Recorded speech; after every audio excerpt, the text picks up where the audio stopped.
Dad, so good to see you back. ఎన్ని రోజులైంది ఈ ఆఫీస్లో మిమ్మల్ని ఇలా చూసి. ఇప్పుడు ఈ ఆఫీస్కి కలొచ్చింది డాడ్. అవును, మీరు వెళ్ళిన పని ఏమైంది?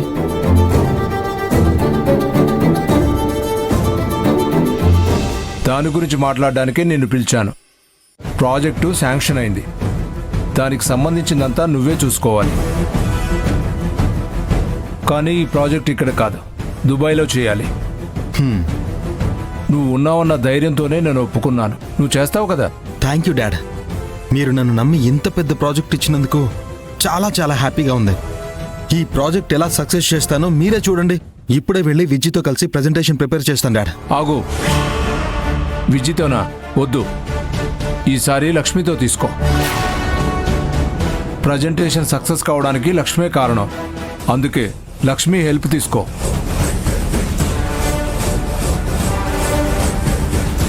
ఇప్పుడు గనక డాడ్ లక్ష్మి గురించి అడిగితే నేనేమని చెప్పాలి? అశ్విన్, లక్ష్మి ఎక్కడుంది?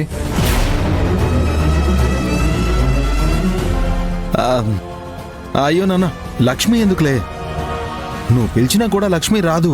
ఎందుకంటే వేరే ఆఫీస్లో శాలరీ ఎక్కువ ఇస్తున్నారని డబ్బు కోసం ఆశపడి మన ఆఫీస్ వదిలి వెళ్ళిపోయింది.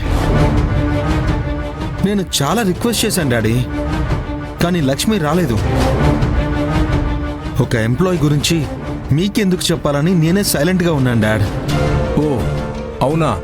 లక్ష్మి ఇలా చేస్తుందని నేను కల్లో కూడా అనుకోలేదు. ఉండు, లక్ష్మికి ఇప్పుడే కాల్ చేసి ఏంటి అని అడుగుతాను.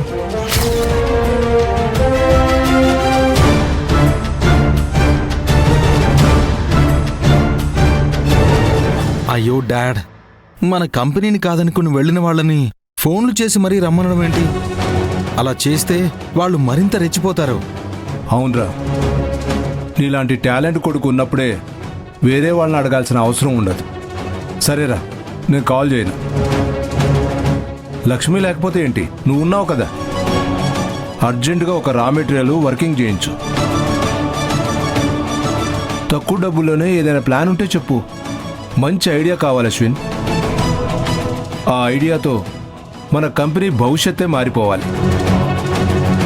నోటుతో చెప్పడానికి కాకపోతే ఒక పేపర్లో రెడీ చేసుకొని రా.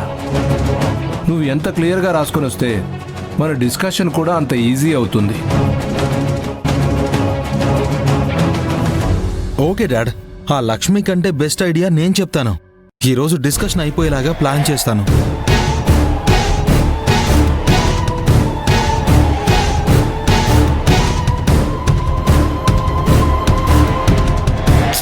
బాస్, ఏమైంది?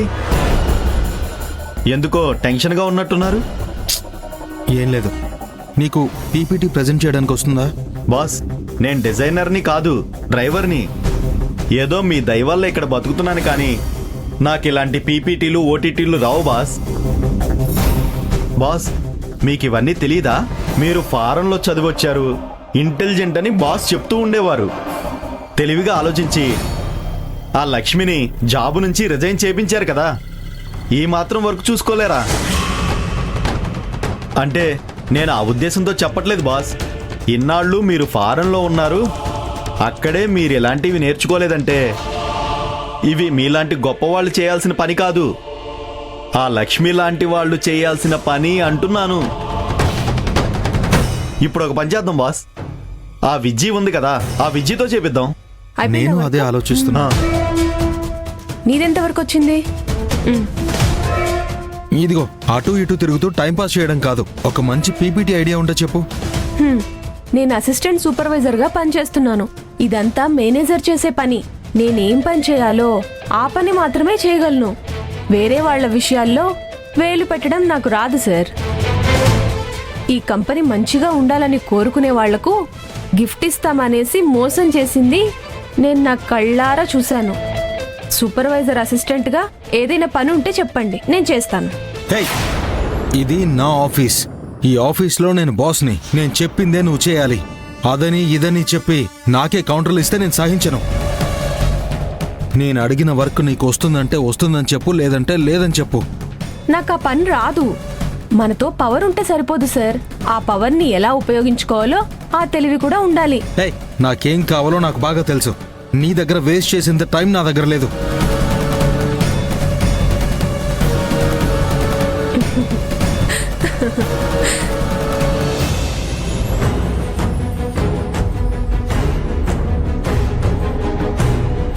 ఏ అశ్విన్, అప్పుడే ప్రజెంటేషన్ అయిపోయిందా? ఇంత టాలెంటెడ్ అని నేను అనుకోలేదు. చెప్పు, ఆ ఐడియా ఏంటి? డాడ్ ఇంకా చేయలేదు. నాకు ఫారెన్ ప్రెజెంటేషన్ తెలుసు కానీ ఇక్కడ ఎలా చేయాలో తెలీదు. ఓ అవునా, నేను ఆలోచించనే లేదు. అదే లక్ష్మణుంటే అంతా తనే చూసుకునేది. మనకి ఏ టెన్షన్ లేకుండా అన్నీ తనే చేసేది. చూడు, ఇప్పుడు చూడు మనం ఎంత కష్టపడాలో. పర్వాలేదులే, ఎవరైతే తప్పు చేస్తారో వాళ్లే ఆ తప్పుని సరిదిద్దుకోవాలి. ఒకసారి లక్ష్మి కాల్ చేయి. ఒక పని చెయ్యి, నీ ఉద్యోగానికి ఇప్పుడే రిజైన్ చెయ్యి.